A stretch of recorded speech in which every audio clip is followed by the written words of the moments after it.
I'm the first to admit that I am very competitive and that I will do nearly anything within legal bound to win. Sometimes part of making a deal is denigrating your competition. In this case, I happen to genuinely believe that the Salarien bid wasn't legitimate, that the company would never close the deal and would not be able to successfully develop the site even if the deal did go through. The fact is that anyone could bid anything, particularly when there are all sorts of contingency.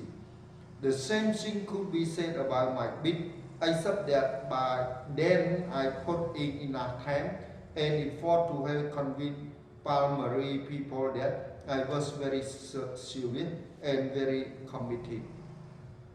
ខ្ញុំគឺជាមនុស្សទីមួយដែលសារភាពថាខ្ញុំគឺជាអ្នកប្រកួតប្រជែងយ៉ាងខ្លាំងហើយនឹងថាខ្ញុំធ្វើស្ទើរតែគ្រប់រឿងសពយ៉ាងនៅក្នុងរង្វង់ព្រំដែនច្បាប់ដើម្បីយកឈ្នះពេលខ្លះចំណែកនៃការធ្វើធុរកិច្ចគឺការធ្វើឲ្យបាច់ខ្ទេចនៅការប្រកួតប្រជែងរបស់អ្នកនៅក្នុងករណីនេះខ្ញុំទំនងជាជឿជាក់យ៉ាងពិតប្រាកដថាការដេញថ្លៃរបស់Salarienអត់ស្របច្បាប់ទេថាក្រុមហ៊ុននឹងមិនដែលនៅគៀកនឹងធុរកិច្ចនឹងទេហើយនឹងមិនអាចអភិវឌ្ឍដោយជោគជ័យទីតាំងនឹងសូម្បីតែធុរកិច្ចនឹងពិតជាបានទំនុះទៅមុខក៏ដោយអង្គហេតុគឺថាពុំមាននរណាម្នាក់អាចនរណាម្នាក់អង្គហេតុគឺថានរណាក៏ដោយក៏សិតតែអាចដេញថ្លៃបានដូចគ្នាជាពិសេសនៅពេលដែលមានភាពបន្ទាន់គ្រប់ប្រភេទកើតឡើងរឿងដូចគ្នាហ្នឹងគេអាចនិយាយអំពីការដេញថ្លៃរបស់ខ្ញុំលើកលែងតែថានៅត្រឹមពេលនោះខ្ញុំដាក់ពេលគ្រប់គ្រាន់ល្មមហើយនឹងកិច្ចប្រឹងប្រែងដើម្បីធ្វើឲ្យមនុស្សរបស់ប៉ាល់ម៉ារីជឿជាក់ថាខ្ញុំគឺជាមនុស្សម៉ត់ចត់បំផុតនិងបដូរដាច់បំផុត In the end I managed to convince Palmary that it made more sense to stick with my 62 million bid than to take a flyer on Salarien នៅចុងបញ្ចប់ខ្ញុំរៀបចំចាត់ចែងធ្វើឲ្យប៉ាល់ម៉ារីជឿជាក់ថាវាមានន័យខ្លាំងជាងទៅតោងស្អិតយកលុយយកតម្លៃដេញថ្លៃ62លានដុល្លាររបស់ខ្ញុំជាងយកអាតម្លៃដែលហើតាមខ្យល់របស់ក្រុមហ៊ុន Salarien. The irony is that less than a year after I announced my plan for the site and beat my competition, the economic situation in New York City turned from bad to much worse. ស្ថានភាពគឺថាមិនដល់មួយឆ្នាំហោក្រោយពីខ្ញុំបានប្រកាសផែនការរបស់ខ្ញុំសម្រាប់ទីតាំងនោះហើយនឹងវាយផ្ដួលគូប្រជែងរបស់ខ្ញុំនោះស្ថានភាពសេដ្ឋកិច្ចនៅទីក្រុងញូវយ៉កបែរពីអាក្រក់ទៅរកកាន់តែអាក្រក់ខ្លាំងមែនទែន In February 1975, the Urban Development Corporation, the state agency that sold bonds to finance public housing, defaulted on more than $100 million of repayment on its bond. នៅខែកុម្ភៈឆ្នាំ1975សាជីវកម្មអភិវឌ្ឍទីក្រុងជាភ្នាក់ងាររដ្ឋដែលបានលក់ហ៊ុនទៅដើម្បីផ្ដល់ហិរញ្ញប្បទានទៅឲ្យលំនៅឋានសាធារណៈបានអត់មានលុយបង់បំណុលជាង$100 លានលើហ៊ុនរបស់ខ្លួន In September 1975, BIM announced that because of the fiscal crisis, the city was suspending its own plan to finance the construction of virtually all new housing. នៅខែកញ្ញាឆ្នាំ1975 BIM បានប្រកាសថាដោយសារតែវិបត្តិសារពើព័ន្ធក្រុងកំពុងអាកពីផែនការរបស់ខ្លួនក្នុងការធ្វើហិរញ្ញប្បទានទៅលើសំណង់ស្ទើរតែគ្រប់លំនៅឋានថ្មីទាំងអស់ In November 1975, the state announced that it too was suspending any financing or lower and middle income housing for the next 1 year, including a huge number of city projects that had already received preliminary approval នៅខែវិច្ឆិកាឆ្នាំ1975រដ្ឋបានប្រកាសរដ្ឋញូវយ៉កបានប្រកាសថាខ្លួនក៏អញ្ចឹងដែរកំពុងផ្អាកនៅហិរញ្ញប្បទានណាមុខក៏ដោយទៅលើលំនៅឋានសម្រាប់អ្នកមានចំណូលទាបនិងមធ្យមសម្រាប់5ឆ្នាំបន្ទាប់រួមទាំងគម្រោងក្រុងធំមួយចំនួនដែលបានទទួលការអនុម័តជាជំហានបឋមរួចហើយ You couldn't get up in the morning without running across some new headline about the city fiscal crisis. I can't say that any of this made me truly fearful about the city future. Still, when it became clear that I wasn't going to get any subsidies to build housing, I decided to try a new track. លោកអ្នកមិនអាចក្រោកឡើងពីព្រឹកដោយមិនរត់ទៅរកចំណងជើងកាសែតថ្មីមួយចំនួនអំពីវិបត្តិសារពើព័ន្ធរបស់ក្រុងញូវយ៉កឡើយខ្ញុំមិនអាចនិយាយបានថារឿងណាមួយក្នុងចំណោមរឿងទាំងនេះធ្វើឲ្យខ្ញុំពិតជាភ័យខ្លាចពិតប្រាកដអំពីអនាគតក្រុងញូវយ៉កឡើយតែទោះយ៉ាងនេះក៏ដោយនៅពេលដែលវាខ្លាចលេចចេញច្បាស់ឡើងថាខ្ញុំមុខតែនឹងទៅទទួលបានលុយឧបត្ថម្ភណាមួយដើម្បីសង់លំនៅឋាននោះខ្ញុំបានសម្រេចចិត្តព្យាយាមរកនយោបាយថ្មី I always thought that the Vice City's 4th Street side would be perfect for a new convention center. The problem was that nearly everyone else had other idea. For starters, the city with the support of many prominent local businessmen had already spent more than 3 years studying and trying to develop another site by the Hudson River at 44th Street. In the planning process alone, the city acknowledged $13 million had been spent, but people I knew told me that the number was actually closer to $30 million. ខ្ញុំជានិច្ចកាលគិតថាទីតាំងផ្លូវទី34ខាងលិច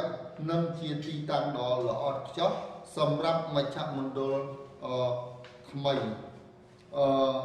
មជ្ឈមណ្ឌលសន្ធិថ្មីបញ្ហាគឺថានៅស្ទើរតែគ្រប់រូបមានគំនិតផ្សេងវិញជាអ្នកទើបចាប់ផ្ដើមដំបូងសាលាក្រុងដែលមានការគ្រប់គ្រងពីអ្នកជំនួយ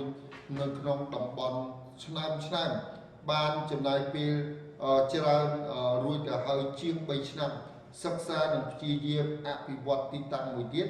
ដោយនៅនឹងទន្លេ Hudson នៅផ្លូវទី34នៅក្នុងដំណើរការរៀបផែនការនោះតែមួយសាលាក្រុងទទួលស្គាល់ថាលុយ$13 លានត្រូវបានចំណាយរួចហើយប៉ុន្តែមនុស្សទាំងឡាយខ្ញុំបានស្គាល់ប្រាប់ខ្ញុំថាចំនួននោះពិតជាគៀបទៅដល់$30 លាន Then just week after the city said it wouldn't finance any new housing, BIM announced that the city was also freezing further spending on development of the 44th Street location. I immediately hired Samuel Lindenbaum, a talented attorney who specialized in zoning and who had been working until then on the 44th Street side. នៅពេលនោះតែប៉ុន្មានសប្តាហ៍មុនពេលសាលាក្រុងបាននិយាយថាខ្លួននឹងមិនផ្ដល់ហិរញ្ញប្បទានដល់លំនៅឋានថ្មីណាមួយឡើយBIM បានប្រកាសថាសាលាក្រុងក៏នឹងកំពុងបង្កកនៅការចំណាយថែមទៀតទៅលើគម្រោងអភិវឌ្ឍអចលនទ្រព្យនៅលើទីតាំងផ្លូវទី44ខ្ញុំភ្លាមនោះបានជួល Samuel Lindenbaum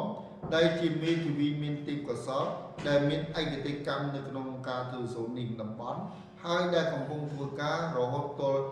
មកដល់ទីតាំងផ្លូវទី44 The other person I had to help with the convention center was a highly dedicated woman named Louise Sunshine who had extraordinary political connection. Louise had been the finance director for Hakkari when he ran for governor in 1974. She was also treasurer of the State Democratic Party. At first, she worked for me for practically no pay. Later, she became an executive in our company. មនុស្សម្នាក់ទៀតដែលខ្ញុំជួលដើម្បីជួយមជ្ឈមណ្ឌលសន្ធិនឹងគឺស្ត្រីដែលមានការលះបង់ប្តូរផ្ដាច់ខ្ពស់មានឈ្មោះថា Louise Sunshine ដែលជាអ្នកមានទំនាក់ទំនងមិនធម្មតាដែលជាអ្នកមានទំនាក់ទំនងខាងនយោបាយដ៏មិនធម្មតា Louise ធ្លាប់ធ្វើជានាយកហេរញ្ញិកឲ្យលោក Hakkari នៅពេលដែលគាត់ចូលឈ្មោះជាអភិបាលនៅក្នុងឆ្នាំរដ្ឋនៅក្នុងឆ្នាំ1974នាងក៏ជាហេរញ្ញិករបស់គណៈបកប្រជាធិបតេយ្យប្រចាំរដ្ឋដែរជាដំបូងនាងធ្វើការឲ្យខ្ញុំជាក់ស្ដែងដែលអត់យល់លុយអីទេប្រាក់ខែទេក្រោយមកនាងខ្លាយទៅជានាយកប្រតិបត្តិនៅក្នុងក្រុមហ៊ុនរបស់យើង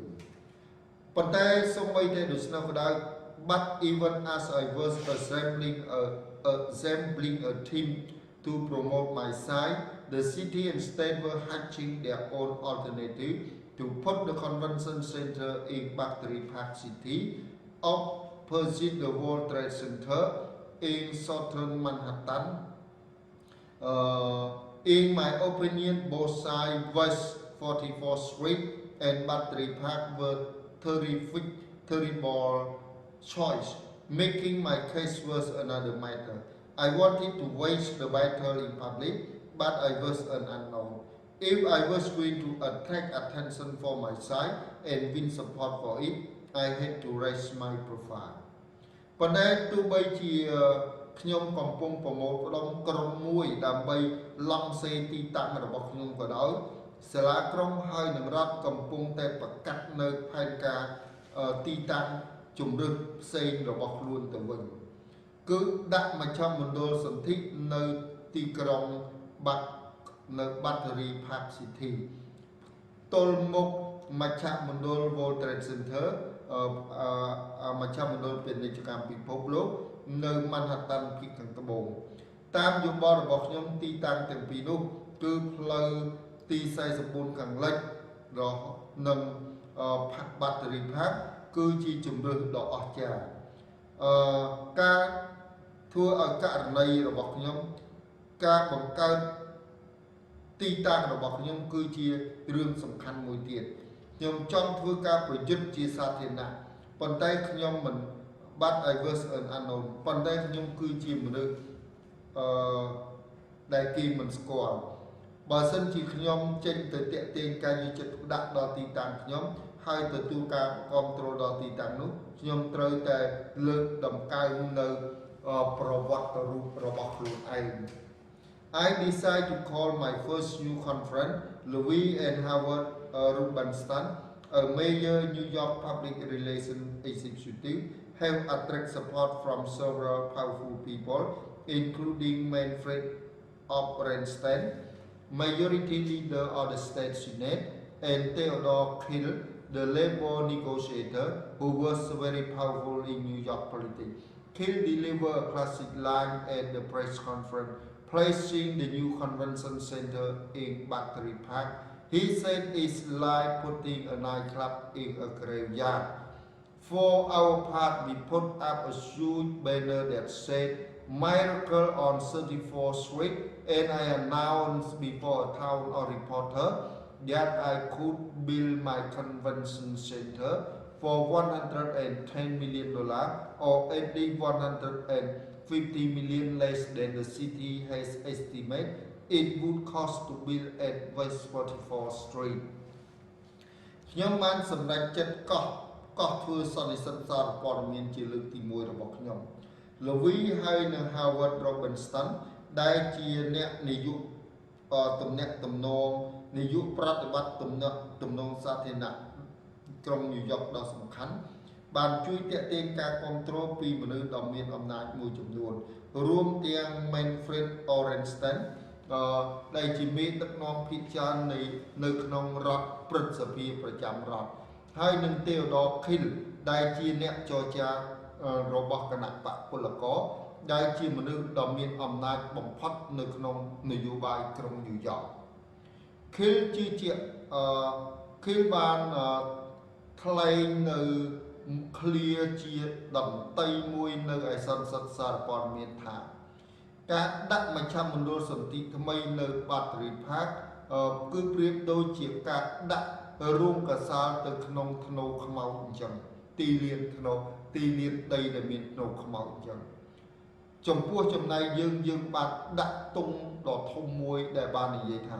អភូតហេតុនៅផ្លូវទី34ហើយខ្ញុំបានប្រកាសនៅពីមុខអ្នកសារព័ត៌មានមួយតោងថាខ្ញុំអាចសង់នៅមជ្ឈមណ្ឌលសន្ធិរបស់ខ្ញុំក្នុងតម្លៃ$110 លានឬយ៉ាងហោចណាស់$150 លានតិចជាងសាលាក្រុងបានប៉ាន់ស្មានទៅទៀតដែលអាចអស់ថ្លៃសង់នៅឯផ្លូវទី44ខាងលិចNot surprisingly, that raised some eyebrow and even got us some attention in the press, but there was scarcely an approving peep from the politician. I discovered for the first time, but not the last, that politicians don't care too much what things cost. It's not their money. មិនអីគួរឲ្យភ្ញាក់ផ្អើលឡើយដែលធ្វើឲ្យបើកភ្នែកធំខ្លះហើយថែមទាំងធ្វើឲ្យមានការចាប់អារម្មណ៍ខ្លះមកដល់យើងនៅក្នុងសារព័ត៌មានការយកចិត្តដាក់ខ្លះដល់យើងក្នុងសារព័ត៌មានប៉ុន្តែកម្រមានការស្រែកសម្លេងស្រែកនៅសម្លេងអនុម័តពីពួកអ្នកនយោបាយណាខ្ញុំបានរកឃើញជាលើកដំបូងប៉ុន្តែមិនមានជាលើកចុងក្រោយទេថាពួកអ្នកនយោបាយមិនខ្វល់ច្រើនទេអំពីថាតើអស់ថ្លៃប៉ុន្មាននោះ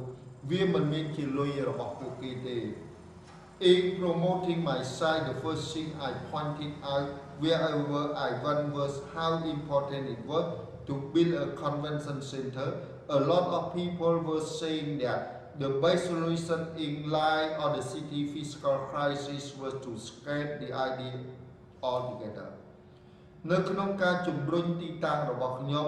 រឿងទី1ដែលខ្ញុំចង្អុលបង្ហាញនោះគឺថាទីណាក៏ដោយដែលខ្ញុំទៅគឺសំខាន់ថាតើវាត្រូវសង់មជ្ឈមណ្ឌលសន្ធិនឹងដើររបៀបម៉េចមនុស្សជាច្រើនកំពុងនិយាយថាដំណោះស្រាយល្អបំផុតនៅក្នុងពន្លឺនៃវិបត្តិសារពើព័ន្ធរបស់សាលាក្រុងញូវយ៉កគឺត្រូវដាក់បញ្ចូលគំនិតនឹងរួមគ្នា To me there was classic short signage. For example, in the face of a sale drop, most companies cut back on their advertising budget, but in fact you need advertising the most when people aren't buying. Essentially, that is what I said about convention center. Building one actually was critical to reviving the city image and ultimately to putting its economy back on track. ចំពោះខ្ញុំនោះគឺជាការមើលឃើញខ្លីជាដន្តីជាឧទាហរណ៍នៅពីមុខនៃការធ្លាក់ចុះការលក់ក្រុមហ៊ុនជាច្រើនកាត់បន្ថយនៅកញ្ចក់ថវិកាផ្សាយពាណិជ្ជកម្មរបស់ខ្លួនប៉ុន្តែជាអង្គហេតុលោកអ្នកចាំបាច់ត្រូវផ្សាយពាណិជ្ជកម្មបំផុតនៅពេលដែលមនុស្សមិនកំពុងទិញជាសំខាន់នោះគឺជាអ្វីដែលខ្ញុំបាននិយាយអំពីមជ្ឈមណ្ឌលសន្ធិខ្ញុំបានប្រកែកថាការសង់មជ្ឈមណ្ឌលមួយសំខាន់ដល់ការធ្វើឲ្យរស់រានឡើងវិញនៅរូបភាពសាលាក្រុងហើយជាចុងបញ្ចប់ដាក់នៅសេដ្ឋកិច្ចរបស់ខ្លួនត្រឡប់ទៅតាមផ្លូវត្រូវវិញ I also told anyone who would listen how great my side was and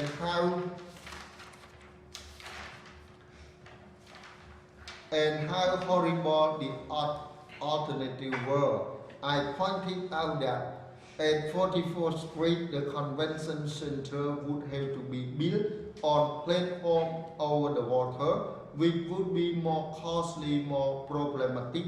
and ultimately more time consuming. I said that the 44th Street side was too small, that there was no room to expand it, and that because it was on the water, you would have to cross under the crumbling West Side Highway to get to it. Finally, I make a big deal out of the fact that you need something called a non-navigable permit to build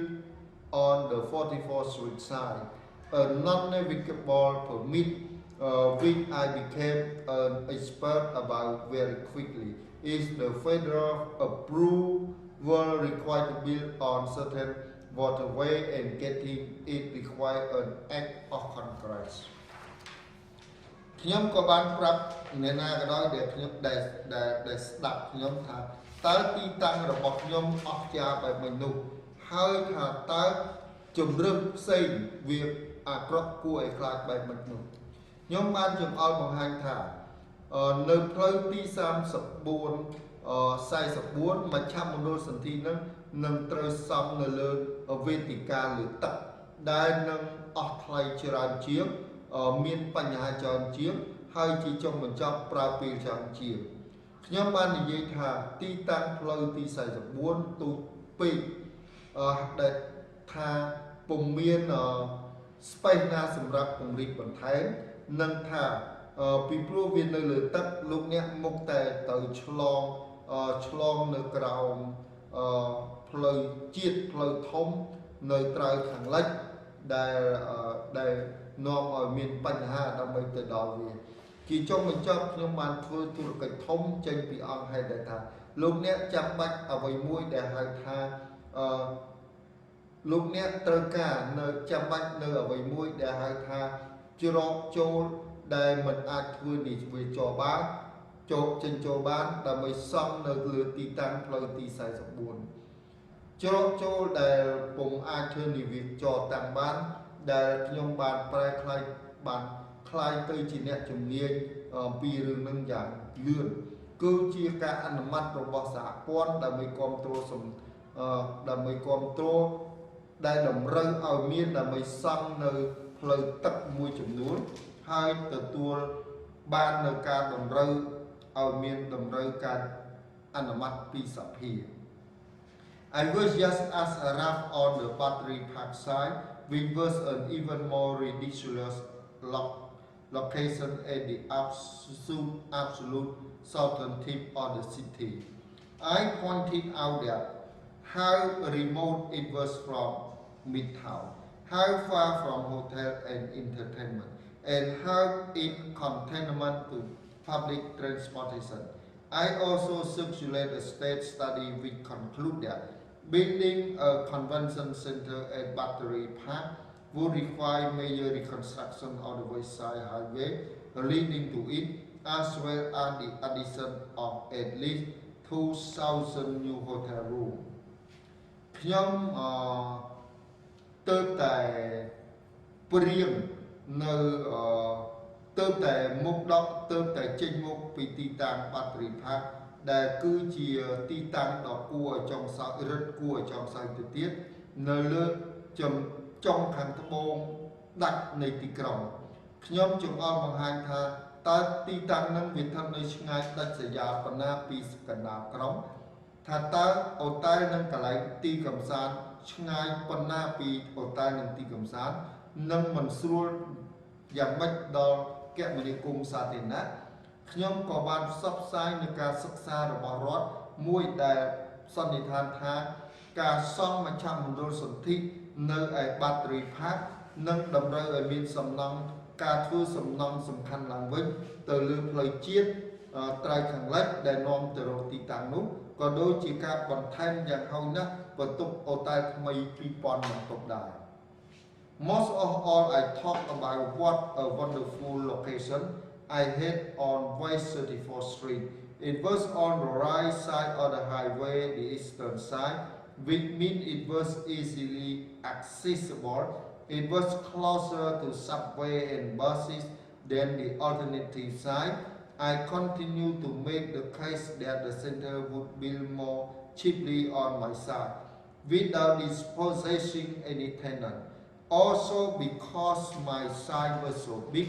there was plenty of room for expansion in the future. When a group of graduate students in a class taught by City Councilman Robert Wagner did a little study that read outside the bag, I managed to get hold on it and immediately christened it the Wagner Report. Its namesake wasn't story.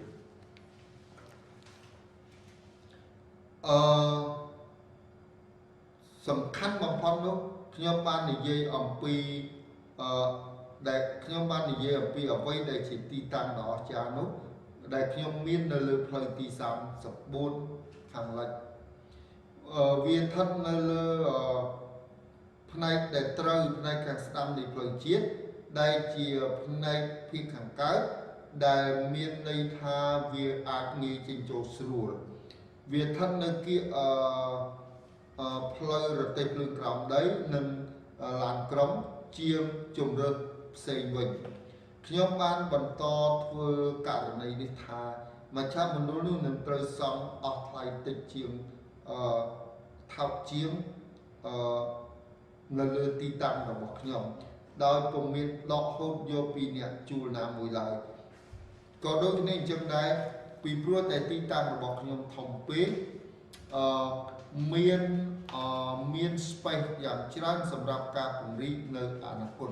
នៅពេលដែលក្រុមនិស្សិតមហាវិទ្យាល័យដែលទើបតែបាននៅពេលដែលក្រុមនិស្សិតដែលទើបបានបញ្ចប់សញ្ញាបត្រមហាវិទ្យាល័យនៅក្នុងថ្នាក់រៀនមួយបង្រៀនដោយក្រុមប្រឹក្សាក្រុមលោក Robert Wagner បានធ្វើការសិក្សាបន្តិចបន្តួចថាដែលឲ្យស្តង់ដារតម្លៃទីតាំងរបស់យើងល្អបំផុតខ្ញុំបានចាត់ចែងបន្តកាន់កាប់តោងស្អិតនៅលើទីតាំងនោះហើយព្រាមនោះWagner Report បានគ្រប់គ្រងទីតាំងនោះ Before long I had everything going for me except the support of a few absolutely key people. ABE Bim was at the top of the list. When he gave up on West 44th Street, Bim got behind Battery Park, and no matter how many great arguments I came up with for my side, he wouldn't budge. Another major opponent was John Zakotti, a deputy governor under Bim. He began going around town bad-mouthing my side. The reason I am convinced was that he didn't want to admit that he had lost several years of his life and millions of dollars of public money on a location that never makes sense in the first place. And that is exactly what I said publicly. I accused him of being self-serving and petty and how dozen other things. He got pretty right up. The battle received a lot of dear attention, and ultimately I think it was good for my side. It became just another way to promote my side many advantages. មុននេះយូរមកខ្ញុំមានរឿងសពយ៉ាងដែលរត់មករកខ្ញុំលើកលែងតែការគ្រប់គ្រងពីមនុស្សសំខាន់ខ្លាំងមួយចំនួនតូចប៉ុណ្ណោះពី3នាក់ប៉ុណ្ណោះ ABC Bim នៅលើកំពូលនៃបញ្ជីនៅពេលដែលគាត់បានបោះបង់ចោលនៅផ្លូវទី44ខាងលិច Bim នៅតែបន្តដេញតាមបាត់តេរីផាកនៅពីក្រោយបាត់តេរីផាកហើយមិនសំខាន់ថាតើមានតល័យកធំប៉ុណ្ណានោះទេខ្ញុំនៅបន្តតោងជាប់នៅទីតាំងរបស់ខ្ញុំគាត់នៅមិនព្រមអោនក្បាលទេគូប្រឆាំងអ្នកប្រឆាំងសំខាន់មួយទៀតគឺ John Zakotti ដែលជាអភិបាលរងក្រុងនៅក្រោម Bim គាត់ចាប់ផ្ដើមធ្វើដំណើរជុំវិញទីក្រុងហើយដោយមាត់ស្អុយរបស់គាត់ពីទីតាំងរបស់ខ្ញុំហេតុផលដែលខ្ញុំជឿជាក់ថាហេតុផលគឺថាគាត់មិនចង់សារភាពថាគាត់បានខ្ជះខ្ជាយ ពេលជីវិតរបស់គាត់ជាច្រើនឆ្នាំហើយនឹងលុយរាប់លានដុល្លារជាលុយសាធារណៈនៅលើទីតាំងមួយដែលមិនដែលមានន័យនៅពីដំណងទីហើយនឹងនោះគឺជាពិតជាអ្វីដែលខ្ញុំបាននិយាយសាធារណៈខ្ញុំបានចោទគាត់ពីបទគិតពីផលប្រយោជន៍ផ្ទាល់ខ្លួនរឿងកប៉ិចកប៉ុកហើយនឹងរឿងមួយចំនួនកន្លះឡូទៀតគាត់ខឹងខ្ញុំរំពេចឡើង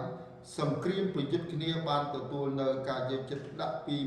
សារព័ត៌មានជាច្រើនហើយជាចុងបញ្ចប់ខ្ញុំគិតថាវាជារឿងល្អសម្រាប់ទីតាំងខ្ញុំវាคล้ายទៅជាវិធីផ្លូវមួយទៀតដើម្បីប្រមូលផ្សាយឡង់សេអត្ថប្រយោជន៍ជាច្រើនរបស់ទីតាំងខ្ញុំ